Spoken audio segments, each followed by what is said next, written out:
స్వాగతం, సుస్వాగతం గాయత్రి జ్యోతిష్ కేంద్రానికి. నేను మీ వంశీ ఆస్ట్రో.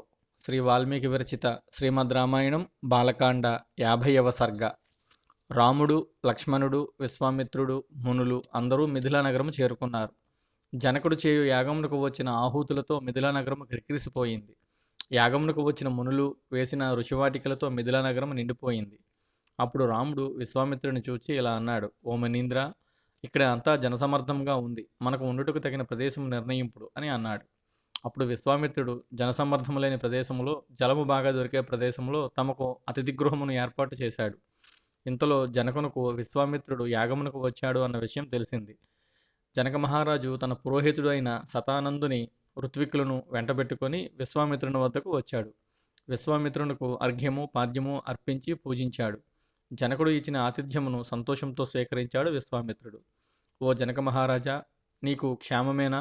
నీ రాజ్యంలో ప్రజలు క్షేమంగా ఉన్నారా? యజ్ఞము ఎట్టి అవాంతరములు లేకుండా సక్రమంగా జరుగుతూ ఉందా అని అడిగాడు. తర్వాత విశ్వామిత్రుడు అక్కడికి వచ్చిన ఋత్వికులను, ఉపాధ్యాయులను, పురోహితులను ఉచిత రీతిని కుశల ప్రశ్నలు వేసి వారి క్షేమములు అడిగాడు. అప్పుడు జనక మహారాజు విశ్వామిత్రునికి నమస్కరించి ఆయనకు ఉచితాసనము సమర్పించాడు. విశ్వామిత్రుడు ఆసనం మీద కూర్చున్నాడు. తరువాత ఋత్విక్కులు, పురోహితులు, మంత్రులు కూడా తమ తమ ఆసనముల మీద కూర్చున్నారు. అప్పుడు జనక మహారాజు విశ్వామిత్రునితో ఇలా అన్నాడు: ఓ మహర్షి, మహాత్ములు, పుణ్యాత్ములు అయిన మీరు ఈ యజ్ఞమునకు వచ్చి నన్ను ధన్యుణ్ణి చేశారు. తమరి దర్శన భాగ్యంతో నా యజ్ఞము సఫలమైంది. తమరి అనుగ్రహము నాకు పూర్తిగా లభించింది. ఓ విశ్వామిత్ర మహర్షి, యజ్ఞము సమాప్తమగుటకు ఇంకా 12 దినములు మిగిలి ఉన్నది. తరువాత వారి వారి హవిర్భాగములు స్వీకరించుటకు దేవతలు అందరూ వస్తారు అని అన్నాడు. తర్వాత జనకుని దృష్టి రామలక్ష్మణుల మీద పడింది. వారిని చూచి జనకుడు విశ్వామిత్రుడిని ఇలా అడిగాడు: ఓ మహర్షి, ఈ రాకుమారులు ఎవరు? వీరు మహాపరాక్రమవంతుల మాదిరి కనపడుతున్నారు. వీరి నేత్రములు పద్మపత్రముల మాదిరి ఉన్నవి. వీరు దేవతల మాదిరి ప్రకాశిస్తున్నారు. వీరు ఇరువురు ఒకే పోలికలతో ఉన్నారు. ఇప్పుడిప్పుడే యవ్వనంలోకి అడుగు పెడుతున్నారు.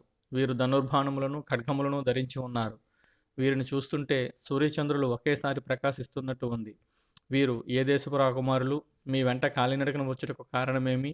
మా దేశమునకు ఏ పని మీద వచ్చారు? సెలవియ్యండి అని వినయంగా అడిగాడు. అప్పుడు విశ్వామిత్రుడు జనకునితో ఇలా అన్నాడు: ఓ జనక మహారాజా, వీరు క్షత్రియ కుమారులు. అయోధ్యానగరమునకు అధిపతి అయిన ఇక్ష్వాకు వంశమునకు చెందిన దశరథ మహారాజునకు పుత్రులు. నేను సిద్ధాశ్రమంలో ఒక యజ్ఞము తలపెట్టాను. ఆ యజ్ఞమును రాక్షసులు భగ్నం చేస్తున్నారు. అందుకని వీరిని వారి తండ్రి అనుమతితో యాగ సంరక్షణకు తీసుకుని వచ్చాను. వీరు ఇరువురు రాక్షసులను సంహరించి యాగమును సంరక్షించారు. తరువాత అహల్య దర్శనము చేసుకొని గౌతమ మహాముని కలుసుకొని అనంతరము మిథులకు వచ్చారు. నీ వద్ద ఉన్న ధనస్సును చూడడానికి కుతూహలపడుతున్నారు అని విశ్వామిత్రుడు జనకునితో రామలక్ష్మణుల గురించి వివరంగా చెప్పాడు.